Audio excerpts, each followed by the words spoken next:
Yo, it's your boy, Light the Fire, back with another banger. And in this video, guys, yes, we are back to reading the Bible. So hopefully y'all enjoy. And again, if you don't want to watch this, then you could always check out the other stuff I have for y'all. And so yeah, if y'all aren't interested or y'all don't want to read it or read along with me, then yeah, just go check out the other videos. And yeah, all right. So let's get back to where we were.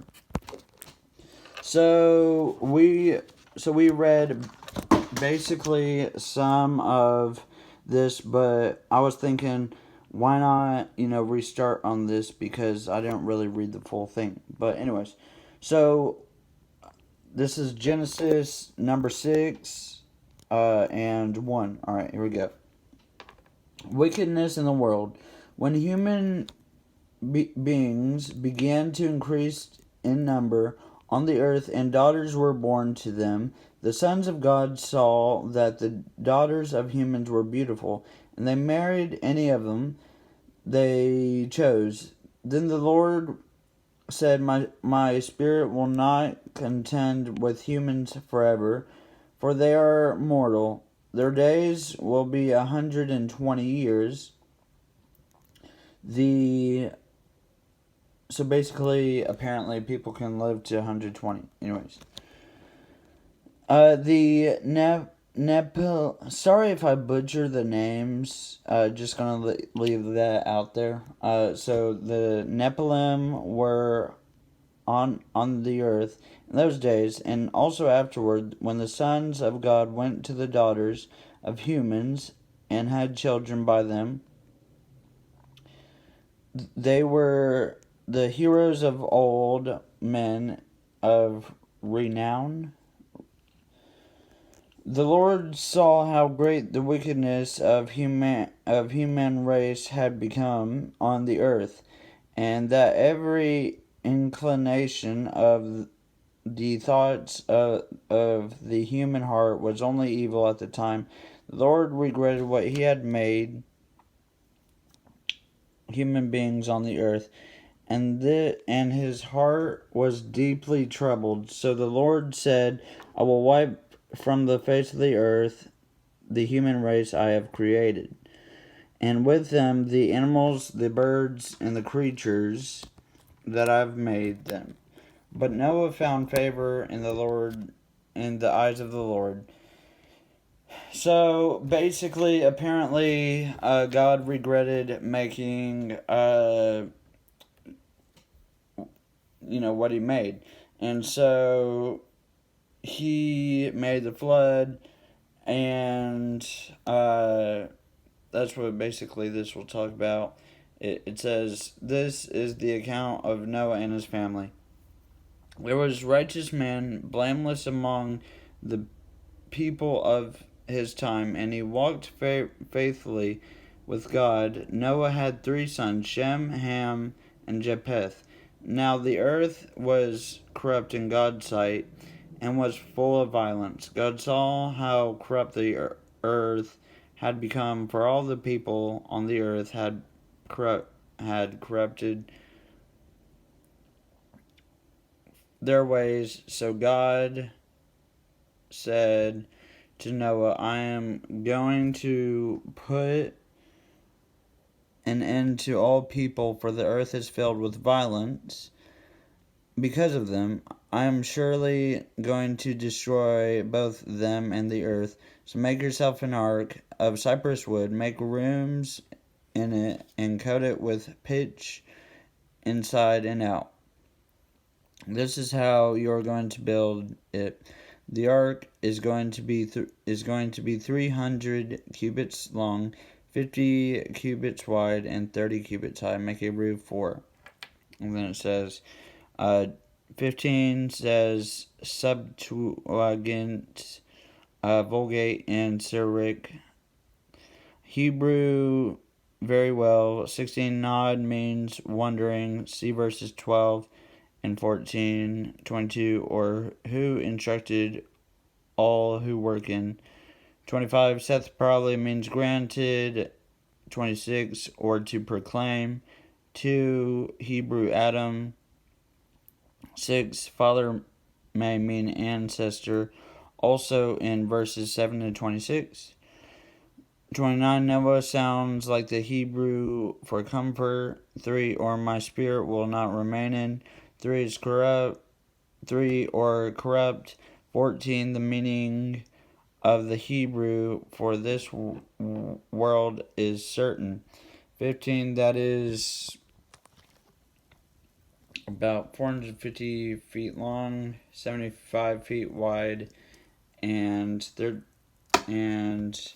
45 feet high, or about 135 meters long, 23 meters wide, and 14 meters high.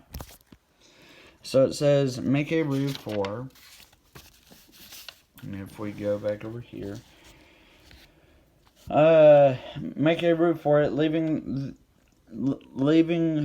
below the roof an opening 1 cubit high all around. Put a door in the side of the ark and make lower, middle, and upper decks.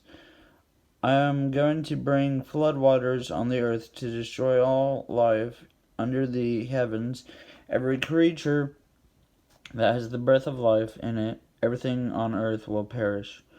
But I will establish my covenant with you, and you will enter the ark, you and your sons and your wife and your sons and sons' wives with you. You are to bring into the ark 2 of all living creatures, male and female, to keep them alive with you. 2 of every kind of bird, of every kind of animal, and every kind of creature that moves along the ground will come to you to be kept alive. You are to take every kind of food that is to be eaten and store it away as food for you and for them. Noah did everything just as God commanded him.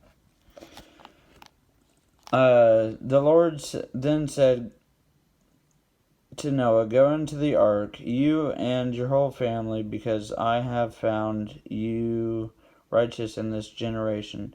Take with you 7 pairs of every kind of clean animal, a male and his mate, and 1 pair of every kind of unclean animal, a male and his mate, and also 7 pairs of every kind of bird, male and female, to keep the various kinds of bird, male and female, to keep alive throughout the earth. 7 days from now I will send rain on the earth for 40 days and 40 nights, and I will wipe from the face of the earth every living creature I have made.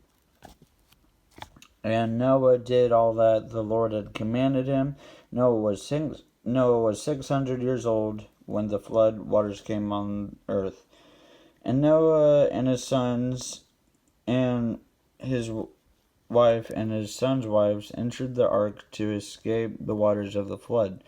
Pairs of clean and unclean animals, of birds, and of all creatures that move along the ground, male and female, came to Noah and entered the ark as God commanded Noah. And after the 7 days the flood waters came on the earth.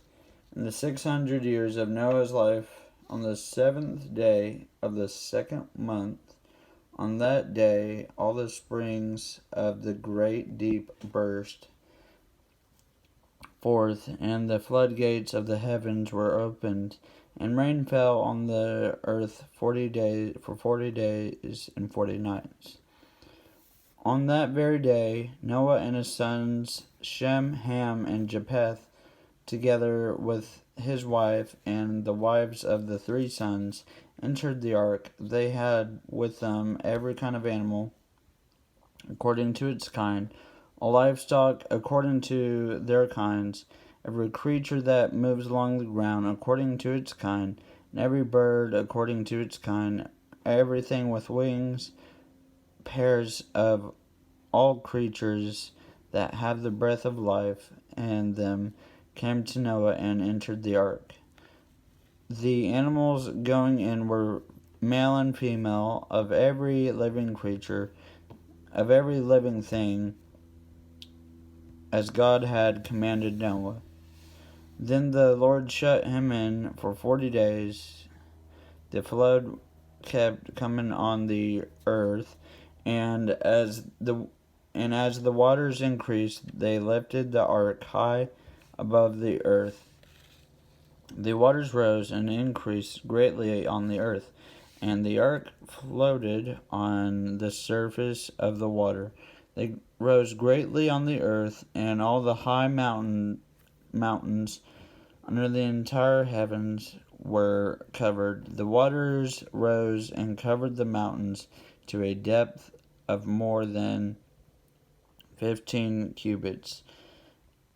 Every living thing that moved on land perished: birds, livestock, wild animals, all creatures that swarm over the earth, and all mankind, everything on dry land that had the breath of life in its nostrils died. Every living thing on the face of the earth was wiped out, people and the animals and the creatures that move along the ground, and the birds were wiped from earth. Only Noah was left, and those with him in the ark. The waters flooded the earth for 150 days.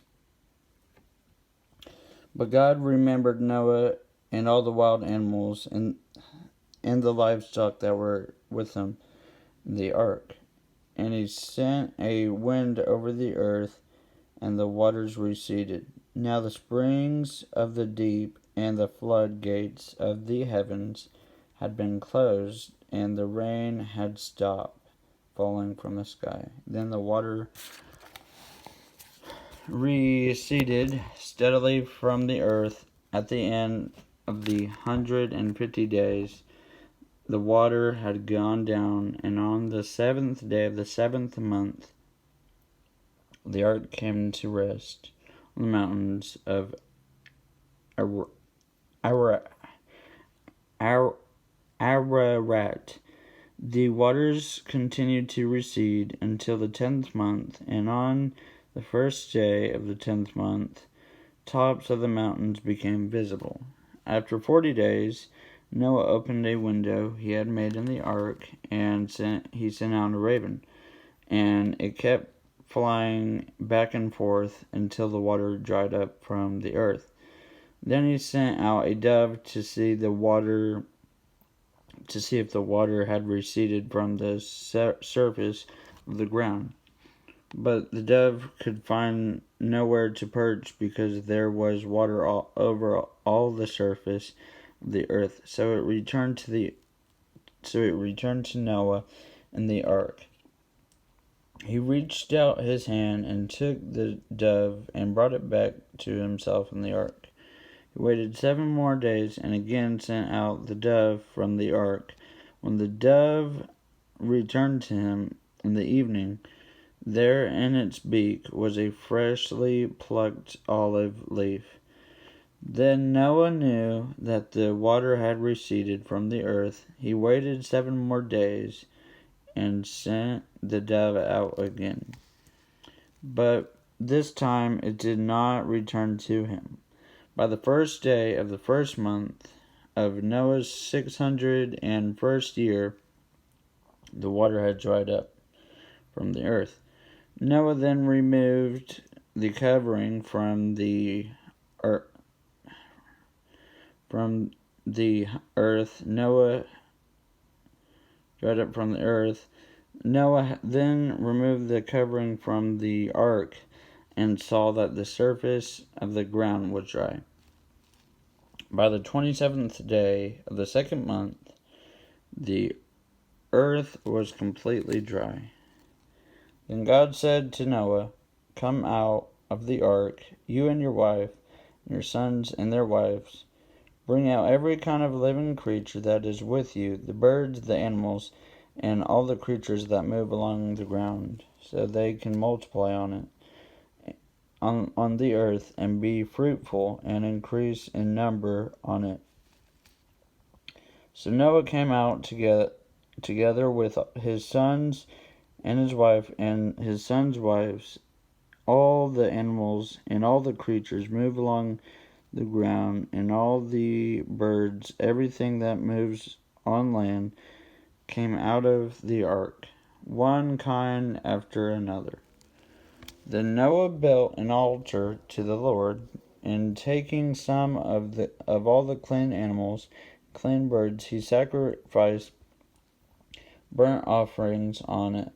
The Lord smelled the pleasing aroma and said in his heart, "Never again will I curse the ground because of humans. Even though every inclination of the human heart is evil, from childhood, and never again will I destroy all the living creatures as I have done. As long as the earth endures, seed time and harvest, cold and heat, summer and winter, day and night will never cease." God's covenant with Noah. Then God blessed Noah and his sons, saying to them, "Be fruitful and increase in number, and fill the earth. The fear and dread of you will fall all on the beasts of the earth, and on all the birds in the sky, on every creature that moves along the ground, and on all the fish in the sea. They are given into your hands. Everything that lives and moves will be food for you, just as I gave you the green plants. I now give you everything. But you must not eat meat that has its lifeblood still in it. And for your lifeblood I will surely demand an accounting. I will demand an accounting from every animal and from each human being too. I will demand an accounting for the life of another human being. 16, that is about 18 inches or about 45 centimeters. 16, the meaning of the Hebrew for this clause is uncertain. 20, that is about 23 feet or about 6.8 meters. 20, or rose more than 15 cubits, and the mountains were covered. 21 is, or for whoever sheds human blood, by humans shall their blood be shed, for an image of God has God made mankind. As for you, be fruitful, increase in number, multiply on the earth, and increase upon it. And then God said to Noah and to his sons with him, I now establish my covenant with you and with your descendants after you, and with every living creature that was with you, the birds, the livestock, and all the wild animals, all those that came out of the ark with you, every living creature on the earth, I establish my covenant with you. Never again will all life be destroyed by the waters of a flood. Never again will there be a flood to destroy the earth. And so God said, this is the sign of the covenant I am making between me and you and every living creature with you, a covenant for all generations to come. I have set my rainbow in the clouds, and it will be the sign of my covenant between me and the earth. Wherever I bring clouds over the earth, and the rainbow appears in the clouds, I will remember my covenant between me and you and all the living creatures of every kind. Never again will the waters become a flood to destroy all life. Whenever the rainbow appears in the clouds, I will see it and remember the everlasting covenant between God and all living creatures of every kind on the earth. So God said to Noah, this is the sign of the covenant I have established between me and all of life on the earth. The sons of Noah who came out of the ark were Shem, Ham, and Japheth. Ham was the father of Canaan. These were the three sons of Noah, and from them came the people who were scattered over the whole earth. Noah, a man of soil, proceeded to a plant vineyard. When he drank some of its wine, he became drunk and lay uncovered inside his tent. Ham, the father of Canaan, saw his father naked and told his two brothers outside, but Shem and Japheth took a garment and laid it across their shoulders. Then they walked in backward and covered their father's naked body. Their faces were turned the other way so that they would not see their father naked. When Noah awoke from his wine and found out that what his youngest son had done to him, he said, "Cursed be Canaan, the lowest of slaves will he be to his brothers." He also said, Praise be to the Lord God of Shem. May Canaan, the slave of them, may God extend Japheth's territory. May Japheth live in the tents of Shem, and may Canaan be slave of Japheth. After the flood, Noah lived 350 years. Noah lived a total of 950 years, and then he died. So we're going to stop there, and we're going to read the Table of Nations in the next video. So yeah, that's how the rainbow became a thing. Unfortunately, it became like a pride thing. And unfortunately, Noah didn't live to 1,000 years old. Guys, thanks for watching. I love y'all, and peace out. Light the fire, signing out. Peace.